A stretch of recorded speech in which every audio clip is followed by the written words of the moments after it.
Channel पे visit कर रहे होंगे तो चैनल को सब्सक्राइब कर लीजिएगा और बेल आइकन प्रेस करना नहीं भूलिएगा, क्योंकि आने वाले अपकमिंग डेज में हम आपको हो सकता है कि मैथमेटिक्स और रीजनिंग वाले पार्ट्स को भी कवर करवाएं।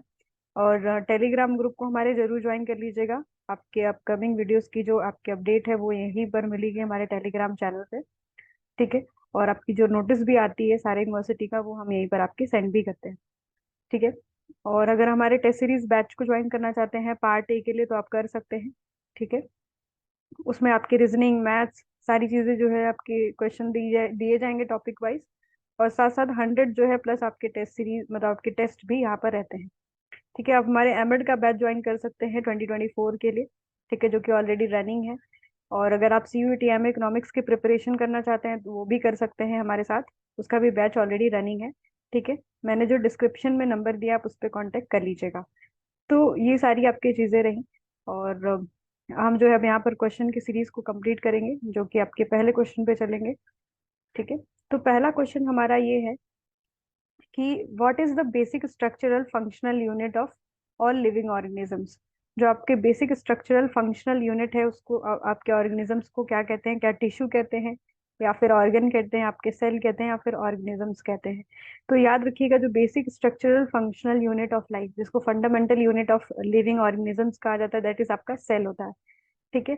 सेल जो है हमारे बॉडी का सबसे स्मॉलेस्ट पार्ट है जिसको हम नेकेड आई से नहीं देख सकते अपने। ठीक है।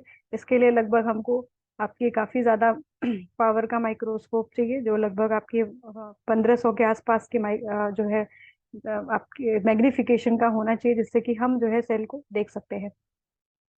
सेल को पहली बार जो है किसने खोज किया था? तो याद रखिएगा कि रॉबर्ट हुक ने जो है फर्स्ट टाइम सेल को जो है ऑब्जर्व किया था। ठीक है।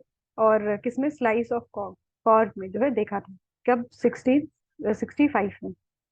ये क्या है? आपके फंडामेंटल यूनिट ऑफ लाइफ है। और जब इन्होंने पहली बार देखा था तो उसमें जो है ये हनी बी के शेप में हम देखने के लिए मिला था। लगभग इस तरीके से सेल जो है अपना फॉर्मेशन कर रहा था। ठीक है, मतलब सेल का फॉर्मेशन था। ठीक है। तो ये चीज याद रखिएगा किसने खोज किया था? आपकी रॉबर्ट हुक ने किया था। आप सभी को पता होना चाहिए कि जो ऑर्गेनिजम्स होते हैं वो आपके या फिर यूनिसेलुलर हो सकते हैं या फिर मल्टी सेलुलर होता है। मल्टी सेलुलर में क्या होता है? आपके नंबर ऑफ सेल्स जो होते हैं वो आपके एक से ज्यादा होते हैं। ठीक है। यूनिसेलुलर में आपके वन सेल होता है। इसमें कौन होता है? आपके अमीबा। ठीक है। पैरामीशियम। ठीक है, पैरामीशियम आपके हो जाएगा।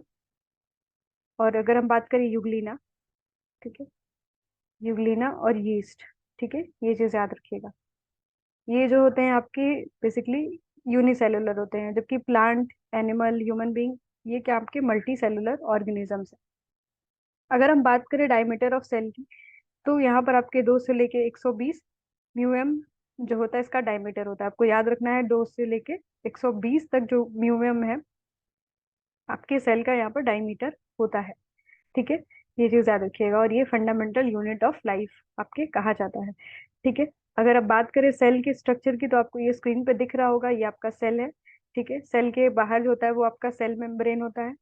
ठीक है, सेल मेम्ब्रेन होता है जो उसको प्रोटेक्ट करता है इसके इनर इनर लेयर को। और ये भी 2 लेयर से घिरा होता है। और फिर उसके बाद हमारा होता है साइटोप्लाज्म। ठीक है, साइटोप्लाज्म होता है जो कि आपके जेली से बना होता है। ठीक है। और उसके बाद हम बात करते हैं आपके न्यूक्लियस की। ठीक है, न्यूक्लियस ये आपके अंदर है जो सर्कल शेप में दिख रहा है। इसी के अंदर आपका जेनेटिक मटेरियल होता है। ठीक है, जेनेटिक मटेरियल जो है आपके सेल में कहाँ पर होता है? न्यूक्लियस के अंदर प्रेजेंट होता है, क्रोमोसोम में। ठीक है, स्पेशली जो डीएनए होता है उसमें जेनेटिक मटेरियल पाया जाता है। जो जीन्स होते हैं, जो हेरिडिटी इंफॉर्मेशन होती है वो यहीं पर आपका होता है। जबकि साइटोप्लाज्म में आप देखेंगे एंडोप्लास्टिक रेक्टिकुलम। ठीक है, लाइसोसोम।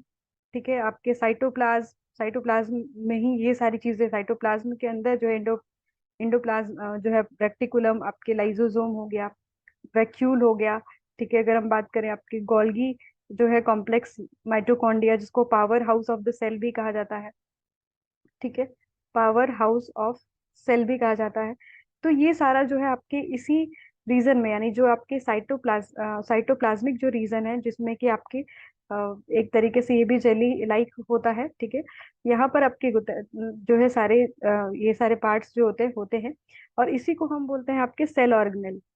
इसको क्या बोलते हैं? सेल ऑर्गेनेल भी कहते हैं, ये चीज याद रखिएगा। और इम्पोर्टेंट जो एमसीक्यूज उसको आप करते हैं, तो ये पहला क्वेश्चन का राइट होगा आपका। Cell, cell is the functional आपके fundamental unit of living being है। Which organelle is responsible for production of energy? मैंने बोला कि power house of the cell किसको कहा जाता है, ये चीज याद रखिएगा कि पावर हाउस ऑफ सेल किसको कहा जाता है, दैट इज माइटोकॉन्ड्रिया। इसी यही जो है आपके प्रोडक्शन करती है एनर्जी का इन सेल सेल के अंतर्गत, ठीक है। तो ऑप्शन नंबर यहाँ पर सी हो जाएगा। याद रखिएगा कि जो आपके गोल्गी अपरेटस या फिर गोल्जी बॉडी जो होती है और आपके इंडोप्लाज्मिक रेक्टिकुलम होते हैं, ये आपके क्या करते हैं? प्रोटीन का सिंथेसिस करते हैं, ठीक है। प्रोटीन का जो सिंथेसिस करते हैं वो आपके कौन करते हैं? गोल्जी अपरेटस या फिर गोल्जी बॉडी, या फिर गोल्जी बॉडी के नाम से भी इसको जाना जाता है, और एंडोप्लाज्मिक रेक्टिकुलम। और तीन जो पार्ट्स होते हैं, जैसे आपके न्यूक्लियस, पहली चीज तो याद रखिएगा न्यूक्लियस। और अगर हम बात करें गोल्जी बॉडी, ठीक है, ये, और आपके एंडोप्लाज्मिक रेक्टिकुलम, ठीक है, प्लाज्मिक रेक्टिकुलम। और अगर हम नेक्स्ट बात करें तो आपके जो है राइबोसोम्स, ये क्या होते हैं? ये हमारे बेसिकली प्रोटीन का प्रोडक्शन करते हैं। तो कभी कभी पूछ देता है कि प्रोटीन सिंथेसिस कौन कौन से बॉडी पार्ट आपके सेल के कौन से पार्ट्स करते हैं, तो याद रखिएगा कि nucleus, Golgi body, endoplasmic reticulum and ribosome, ठीक है। और यहाँ पर क्वेश्चन था कि power house of the cell किसको कहा जाता है, तो माइट्रोकॉन्ड्रिया को जो है power house of the cell कहा जाता है। तो ऑप्शन नंबर यहाँ पर सी करेक्ट होगा। नेक्स्ट है आपका, what is the function of cell membrane? Cell membrane का फंक्शन क्या है? क्या ये डीएनए को रेप्लिकेट करता है, प्रोटीन सिंथेसिस करता है, या फिर रेगुलेट करता है पैसेज ऑफ सब्सटेंस को in and out of the cell, या फिर जेनेटिक इन्फॉर्मेशन को स्टोर करता है? तो डीएनए जो होता है वो जेनेटिक इन्फॉर्मेशन को आपके स्टोर करके रहता है। प्रोटीन सिंथेसिस अभी हमने पढ़ा, न्यूक्लियस, एंडोप्लाज्मिक रेक्टिकुलम, ठीक है। और अगर हम बात करें, और आपका जो है राइबोसोम्स, ठीक है, और आपका गोल्जी बॉडी जो है, ये सब जो है प्रोटीन सिंथेसिस करता है। जबकि जो आपका अगर हम बात करें सेल, जो सेल मेम्ब्रेन होती है, जो सेल की आउटर लेयर होती है, दैट इज आपका सेल मेम्ब्रेन होता है। आपके बीच में आपका क्या होता है? न्यूक्लियस होता है। जबकि ये वाला जो आपके खाली रीजन आपको दिख रहा है, ये आपका क्या कहलाता है? साइटोप्लाज्म, ठीक है। इसी में सारे आपके अदर बॉडी जो है आपके एक तरीके से तैरते रहते हैं। तो ये क्या करता है? सेल मेम्ब्रेन जो आउटर लेयर होती है वो क्या करती है? रेगुलेट करती है सब्सटेंस का जो पैसेज होगा वो इन एंड आउट हो सके। जैसे जो आपके बेकार चीजें वो बाहर निकल सके, जो आपकी इंपॉर्टेंट चीजें सेल के लिए वो अंदर जा सके, ठीक है। तो जो है यही आपके सेल मेम्ब्रेन का फंक्शन होता है। तो ऑप्शन नंबर यहाँ पर सी करेक्ट हो जाएगा। नेक्स्ट है हमारा, which type of cell lacks true nucleus और एंड मेम्ब्रेन बाउंड ऑर्गेनेल? यहाँ पर आपके किसके पास जो है ट्रू न्यूक्लियस होता है, ठीक है। यहाँ पर अगर हम बात करें, अगर ट्रू न्यूक्लियस की बात करें किसके पास नहीं होता है, तो यूकैरियोटिक्स जो होते हैं, ठीक है। याद रखिएगा कि पूछा है which type of cell lacks a true nucleus, ठीक है। यहाँ पर किसके पास जो है लैक करता है, ट्रू न्यूक्लियस नहीं होता है? तो यहाँ पर याद रखिएगा कि जो आपके प्रोकैरियोटिक्स के पास जो होता है आपके ट्रू न्यूक्लियस नहीं होता है। ऑप्शन नंबर यहाँ पर जो है आपका ए करेक्ट हो जाएगा, ठीक है। नेक्स्ट क्वेश्चन की तरफ बढ़ेंगे, और जो यूकैरियोटिक्स होते हैं उनके पास क्या होता है? आपके ट्रू न्यूक्लियस होता है, ये चीज याद रखिएगा। नेक्स्ट हमारा, विच ऑर्गेनेल इज रिस्पॉन्सिबल फॉर जो है प्रोटीन सिंथेसिस? देखिए अभी मैंने करवाया कि प्रोटीन सिंथेसिस के लिए कौन रिस्पॉन्सिबल है। तो जो राइबोसोम्स होते हैं वो आपके प्रोटीन सिंथेसिस के लिए जो है रिस्पॉन्सिबल होते हैं। ऑप्शन नंबर यहाँ पर बी करेक्ट हो जाएगा। नेक्स्ट हमारा है, विच of the following is the not function of smooth endoplasmic reticulum? जो आपके, अगर हम बात करें एंडोप्लाज्मिक रेक्टिकुलम, उसका कौन सा यहाँ पर फंक्शन नहीं है पूछा हुआ है? क्या ये लिपिड का सिंथेसिस करता है? ठीक है, देखिए जो आपकी अगर हम बात करें एंडोप्लाज्मिक रेक्टिकुलम होता है वो प्रोटीन का सिंथेसिस करता है, ये चीज आप याद रखिएगा, ठीक है। तो यहाँ पर क्या ये लिपिड का सिंथेसिस करता है कि नहीं? डिटॉक्सिफिकेशन करता है क्या ये? और प्रोटीन का सिंथेसिस करता है क्या, या फिर कैल्शियम का जो कैल्शियम आयन स्टोरेज होता है वो करता है? तो यहाँ पर कौन सा यहाँ पर फंक्शन नहीं होता है? तो जो स्मूथ फंक्शन नहीं करता है वो आपके स्मूथ फंक्शन पूछा है। तो स्मूथ फंक्शन क्या नहीं करता? ये प्रोटीन का सिंथेसिस अगर बात करें तो स्मूथली नहीं कर पाता, अदरवाइज ये प्रोटीन का सिंथेसिस स्लोली करता है। डिफरेंस है क्वेश्चन में, याद रखिएगा। नॉट बोला है, not a function of smooth endoplasmic reticulum का नहीं है, तो यहाँ पर आपके प्रोटीन सिंथेसिस नहीं रहेगा। नेक्स्ट आपका है, क्वेश्चन को डिफर करिएगा दोनों को। विच ऑर्गेनेल कंटेन्स डाइजेस्टिव एंजाइम, आपकी कौन से जो है डाइजेस्टिव एंजाइम को रखता है और आगे चल के ब्रेक डाउन करता है उसको waste material and cellular debris में।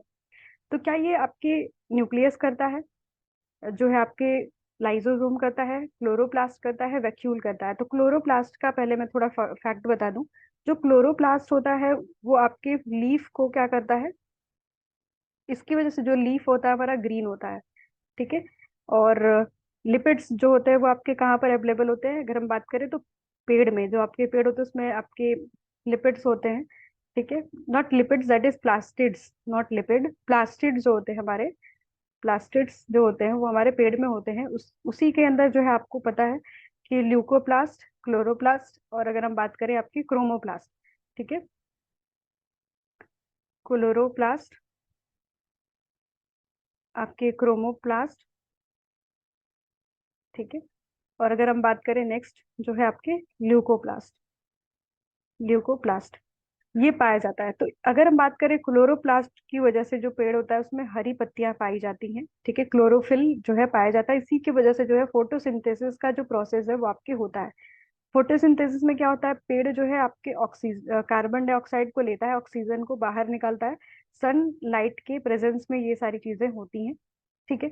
और याद रखिएगा कि जो पेड़ होते हैं वो रात को क्या करते हैं, क्योंकि सनलाइट नहीं होती है, एब्सेंट होती है, और फोटोसिंथेसिस के लिए क्या चाहिए, सनलाइट इज इंपॉर्टेंट।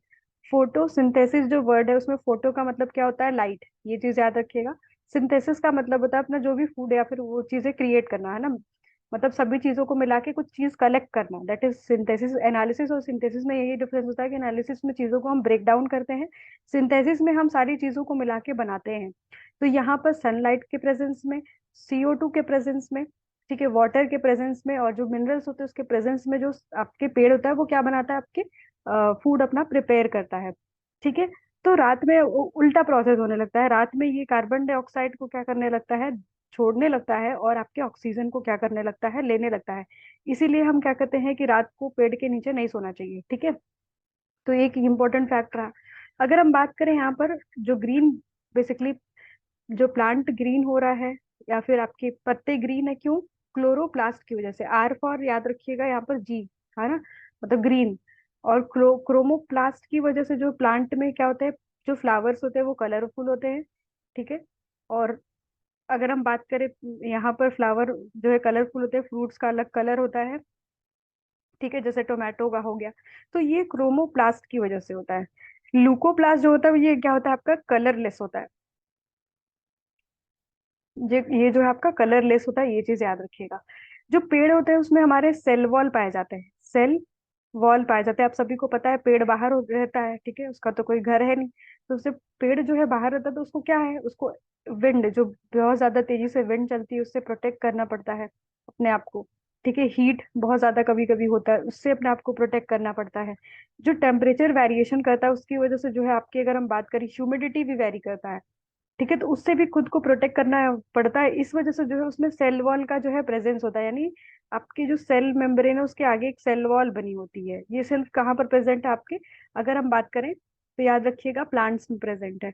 और ये प्लास्टिड्स भी जो है ये आपके प्लांट्स में प्रेजेंट है, ना कि आपके इसमें ह्यूमन बीइंग में नहीं प्रेजेंट होता है, फिर किसी और सेल में नहीं प्रेजेंट होता है, ये चीज याद रखिएगा।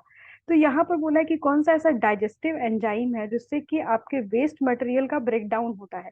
तो यहाँ पर lysosome, option number B correct है, लाइजोसोम की वजह से जो है डाइजेस्टिव एंजाइम, ये एक ऐसा है जो कि ब्रेक डाउन करता है वेस्ट मटेरियल को, इन सेलुलर डिब्रीज को आपके सेल में, ठीक है। ऑप्शन नंबर यहाँ पर बी जो है करेक्ट हो जाएगा। नेक्स्ट हमारा, तब in plant cell what organelle is responsible for photosynthesis. अभी जस्ट मैंने बताया कि क्लोरोप्लास्ट जो होता है ये फोटोसिंथेसिस के लिए रिस्पॉन्सिबल होता है, क्योंकि ये पेड़ों को ग्रीन कलर जो है प्रोवाइड करता है।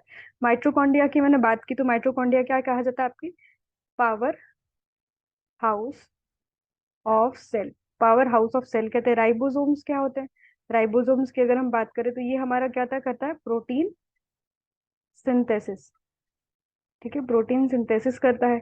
और अगर हम न्यूक्लियस की बात करें तो न्यूक्लियस में क्या होता है, आपके डीएनए होते हैं। ठीक है, जेनेटिक मटेरियल जो है आपके डीएनए, ये न्यूक्लियस में प्रेजेंट होता है। आरएनए भी होता है। आरएनए कहाँ पर प्रेजेंट होता है, आपके जो है न्यूक्लियोलस में। ठीक है, न्यूक्लियोलस में जो है आपके प्रेजेंट होता है आरएनए। ठीक है, और डीएनए और आरएनए का फुल फॉर्म मुझे कमेंट में बताइएगा क्या है। ठीक है, तो ये जो आरएनए और डीएनए है आपके न्यूक्लियस में ही प्रेजेंट होते हैं। ठीक है, ये चीज याद रखिएगा। यहाँ पर आपके क्वेश्चन का आंसर क्या हो जाएगा, क्लोरोप्लास्ट। इसको लिख लीजिएगा। नेक्स्ट हमारा, which of the following cell type responsible for producing antibodies and defending the bodies against infections. कौन से आपके सेल जो होते हैं वो रिस्पॉन्सिबल होते हैं आपकी बॉडी को डिफेंड करने के लिए, जो डिफरेंट आपके इन्फेक्शंस बॉडी में आते हैं ना उससे। तो क्या ये रेड ब्लड सेल है, क्या न्यूरॉन है, क्या व्हाइट ब्लड सेल है, क्या आपके मस्कुलर सेल है? तो व्हाइट ब्लड सेल जो होते हैं आपके WBCs, ये हमें जो है इन्फेक्शंस के से जो है बचाते हैं। जो हीमोग्लोबिन होता है वो आपके कहाँ पर पाया जाता है, रेड ब्लड सेल में पाया जाता है। ठीक है, अगर आपके रेड ब्लड सेल में ऑक्सीजन की सप्लाई सही नहीं हो रही है तो आपको एनीमिया जो आपके रोग होता है, ठीक है, वो हो जाता है। एनीमिया, एनीमिया देखते हैं ना ज्यादातर आपके वो औरतों में पाया जाता है कि हम बोलते हैं ब्लड की कमी हो गई, दैट इज हीमोग्लोबिन की कमी हो गई। और उसमें क्या होता है, आपके ऑक्सीजन की सप्लाई नहीं हो पाती। ठीक है, और वो आदमी एनीमिक हो जाता है। इसीलिए जब भी थोड़ा सांस आप 4-5 बार खींच के लिया करो, तो उससे क्या होगा कि आपके बॉडी में ऑक्सीजन की सप्लाई बनी रहेगी। और आपको, वैसे तो आपको फूड सप्लीमेंट्स भी लेने पड़ेंगे, बट ये भी एक अच्छा आप कर सकते हैं। ठीक है, जो कि आपके हाथ में है। नेक्स्ट है आपका क्वेश्चन कि आपके, what is the function of cytoskeleton in cell. Cell में साइटोस्केलेटन का काम क्या है? तो ये सेलुलर सपोर्ट देता है, स्ट्रक्चर बनाता है, आपके ट्रांसपोर्ट करता है। ठीक है, ऑप्शन नंबर यहाँ पर सी करेक्ट हो जाएगा। एक चीज याद रखिएगा, जो सेल का खोज किसने किया, रॉबर्ट हुक ने किया। ये आपको पता है कि जो साइटोप्लाज्मिक, जो साइटोप्लाज्म है पूरा, उसको सेल ऑर्गेनेल भी कहते हैं। उसी में सारा बॉडी आपके इन्वॉल्व रहता है।